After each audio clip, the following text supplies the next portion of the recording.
घर में पितरों का दोष है, ध्यान से सुन लो, एकदम ध्यान से सुन लेना। वो अगर आपके घर में पितरों का दोष है तो भागवत से बड़ा कोई साधन नहीं है।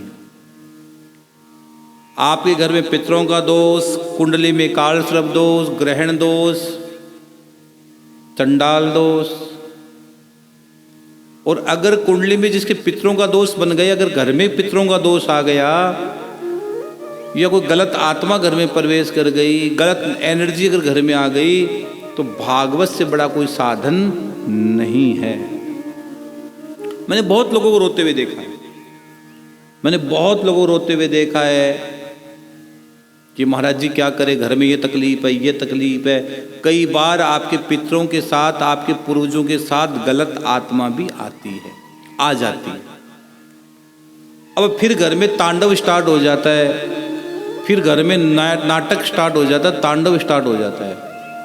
हाँ, आपको पता ही नहीं लगता है। बहुत से लोगों को तो पता ही नहीं कि मेरे घर में है क्या, बहुत से लोगों को नहीं पता है, क्योंकि वो कभी गुरुओं के पास गए नहीं, कभी सत्संग में बैठे नहीं, और कभी शास्त्रों के पास आए नहीं, कथा कभी सुने नहीं, तो उनको पता ही नहीं लगता है कि मेरे घर में है क्या।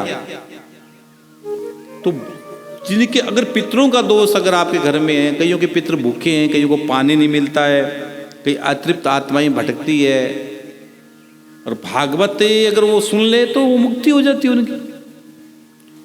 कई मैंने ऐसे लोग, ऐसे घर भी देखे हैं कि अगर भागवत आपने सुनाई अपने पितरों को, और अगर वहां कोई गलत आत्मा भी रह रही है ना, अगर वो सनातनी है, मतलब मैं वो दूसरी कास्ट की बात नहीं करता हूं, तो उसकी मुक्ति हो जाती है एकदम। मैं कह रहा हूं वो चाहती है, आत्मा क्या चाहती है कि उसके साथ उसकी मुक्ति हो जाती है। और हमने देखा है बहुत बार प्रैक्टिकल अनुभव किया है, हमने बहुत बार प्रैक्टिकल अनुभव किया है कि अगर आपके पितरों की गति बिगड़ गई है, आपके पितरों की मुक्ति नहीं हो पाई, पितरों के साथ कोई गलत एनर्जी आपके घर में आ गई है, अगर आप अपने पितरों को भागवत सुनाते हो तो हो सकता है उसकी भी मुक्ति साथ हो जाए। कई बार ये भी होता है। तो पितरों की मुक्ति नहीं होने के कारण बहुत से झंझट घर में हो जाते हैं, काम में रुकावट आती है, बात में बाधा होती है, बच्चों को घर में तकलीफ रहती है, घर में बीमारी रहती है। कुछ भी अच्छा काम करोगे तो मामला बिगड़ जाएगा।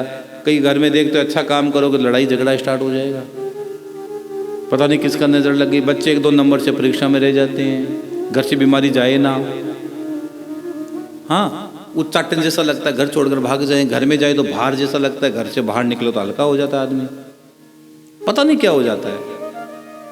हाँ, अगर घर में आपकी कोई भी तकलीफ चल रही है, किसी भी प्रकार की तकलीफ चल रही है, तो भागवत से बड़ा कोई साधन नहीं। वंश वृद्धि भी नहीं हो रही तो भी भागवत से बड़ा कोई साधन नहीं है। तो महाराज जी हम क्या करें? आप खाटू में भागवत की पोथी करवाइएगा। आप बाबा श्याम के दरबार में भागवत की पोथी करवाइएगा, क्योंकि ये भागवत 7 पेड़ के नीचे गाई जा रही है। कितने पेड़ के नीचे? 7 पेड़ के, गिन लो भाई, ये 7 पेड़ है, 7 पेड़ के नीचे, और बीच में कौन है? महाकाल राजा। बीच में महाकाल राजा है। आम, आंवला, तुलसी, बिल्व पत्र, बड़, पिंपल और समी, 7 पेड़ के नीचे मैं भागवत गा रहा हूं। अगर आपके घर में किसी भी प्रकार की तकलीफ है, रुकावट है और वंश वृद्धि नहीं हो रही, तो हम आम के पेड़ के नीचे भागवत सुनाएं, क्योंकि आम भागवत का पका हुआ फल है।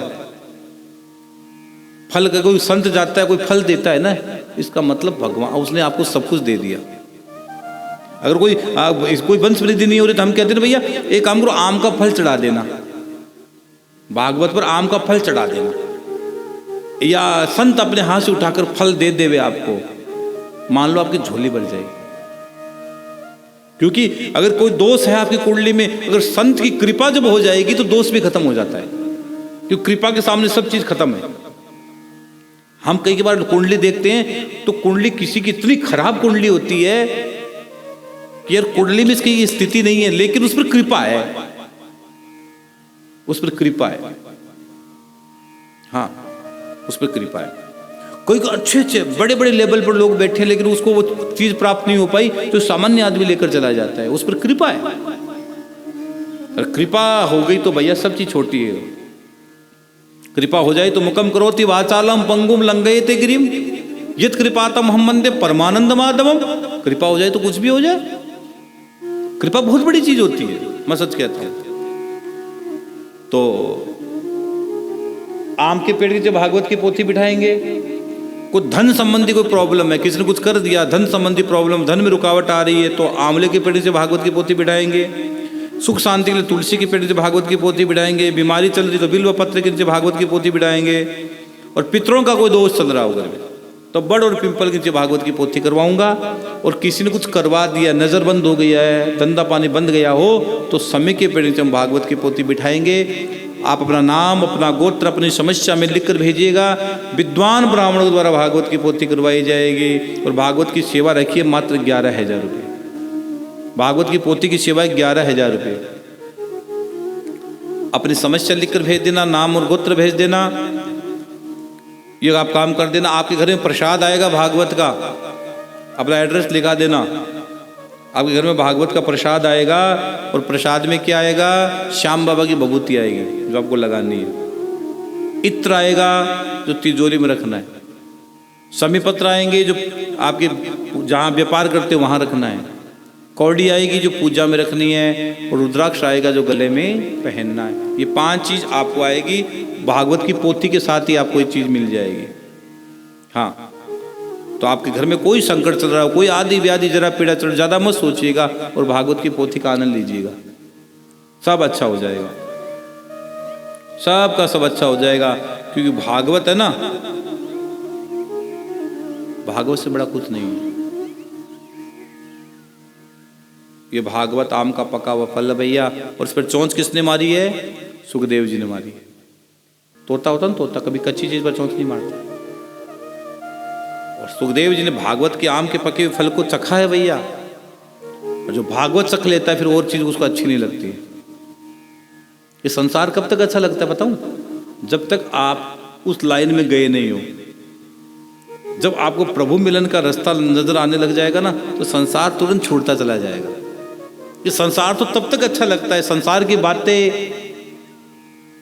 जैसे कई बार ने जीभ स्वाद लेती है लेकिन पेट को स्वाद से कोई मतलब नहीं है।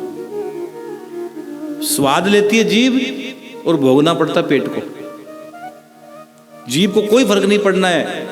अगर आप 4 रोटी की जगह 10 रोटी खा जाओगे तो परेशानी किसको होगी? पेट को होगी। जीभ तो अपना काम लेकर निकल गई। और जीभ का स्वाद कहां थे? बस थोड़ा सा नीचे तक है स्वाद, फिर आगे कहां है? आगे कहां स्वाद पड़ा है? तो संसार में स्वाद थोड़ा सा है। और संसार में ज्यादा उलझ गए ना तो फिर तकलीफ खड़ी हो जाएगी। थोड़ा सा स्वाद हो सकता है क्योंकि उसने बनाया ही संसार ऐसा ही है। क्षणिक स्वाद है। देखो, क्षणिक आनंद लेना है तो संसार में रहो, और उस पूर्ण आनंद लेना है तो प्रभु की भक्ति में लग जाओ। हाँ, उस प्रभु की भक्ति में लग जाओ। तो आप भागवत की पोथी करवाइएगा।